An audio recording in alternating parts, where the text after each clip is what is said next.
नक्सलियों के सबसे बड़े सरेंडर पर उप मुख्यमंत्री विजय शर्मा ने कहा कि जगदलपुर में आज 108 नक्सली पुनर्वास कर रहे हैं, जिसमें डीवीसीएम लेवल के 6 नक्सली हैं। इन पर कुल इनाम की राशि 3 करोड़ 95 लाख रुपए है। 101 हथियारों के साथ नक्सली मुख्य धारा में लौट रहे हैं। नक्सलियों के ठिकानों से 3 करोड़ 60 लाख रुपए का सामान और एक किलो सोना भी बरामद हुआ है। अब सिर्फ 4 एरिया कमेटी ही बची हुई हैं।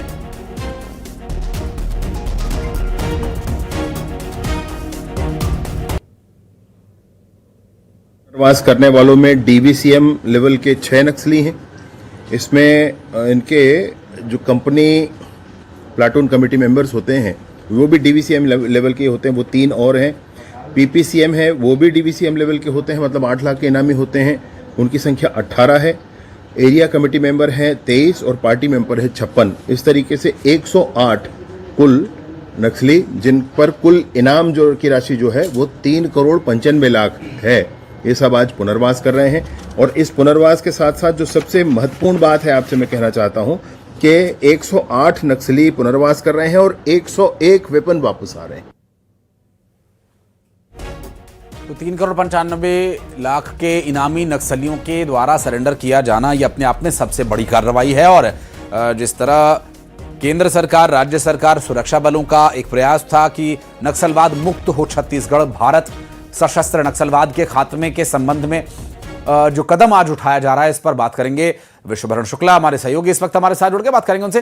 विश्व, जो कदम उठाया जा रहा है ये अपने आप में एक बड़ी कार्रवाई है, और बिना एक भी गोली चलाए अगर इतनी बड़ी मात्रा में आप आत्मसमर्पण करवाते हैं तो ये एक बड़ी उपलब्धि तो है ही, और उन लोगों के उज्जवल भविष्य की ओर अब ये एक और बड़ा कदम, जो लोग किसी भी वजह से इस तरह के विचारों से प्रभावित थे। विश्वभरण।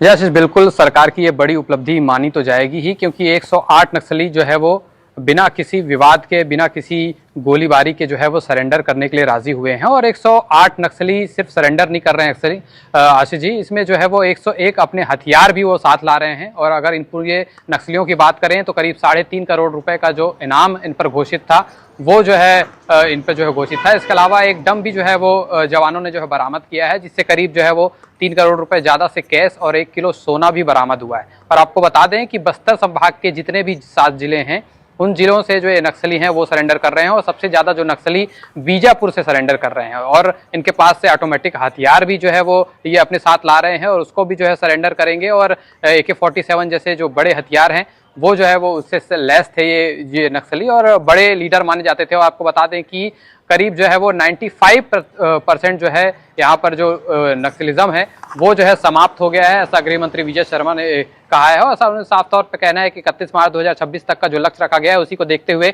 लगातार जो सरेंडर है वो किया जा रहा है। इससे पहले भी हमने देखा था कि करीब 200 से ज्यादा जो नक्सली हैं वो बस्तर संभाग में जो है वो सरेंडर किए थे। और ये जो है दूसरी ऐसी बड़ी घटना है जिसमें इतनी बड़ी संख्या में जो नक्सली हैं वो हथियारों के साथ जो है वो सरेंडर कर रहे हैं, क्योंकि अब देखा जाए तो करीब 20 दिन ही बाकी हैं डेडलाइन समाप्त होने में। जो 31 मार्च 2026 का लक्ष्य रखा गया है उसमें सिर्फ 20 दिन बाकी हैं। ऐसे में जो बड़े बड़े नक्सली हैं वो भी जो सरेंडर कर रहे हैं, और लगातार सरेंडर के चलते जो नक्सलियों की कमर है वो भी टूट रही है। और लगातार सरकार पुनर्वास नीति का जो है वो हवाला देती है और बोलती है कि इसमें जो है पुनर्वास नीति के तहत जो नक्सली सरेंडर करेंगे उनको जो है तमाम सुविधाएं भी दी जाएंगी, उनको घर भी दिया जाएगा, उनके रोजगार के लिए भी जो है वो संसाधन उपलब्ध कराए जाएंगे। तो इसी से प्रभावित होकर जो नक्सली हैं वो जो है लगातार सरेंडर कर रहे हैं। और अब से थोड़ी देर में करीब 108 नक्सली 101 हथियार के साथ जो है वो यहाँ पर जो है बस्तर में जो है वो सरेंडर करेंगे। तो ये अपने आप में एक बड़ी उपलब्धि भी इसे कहा जा सकता है।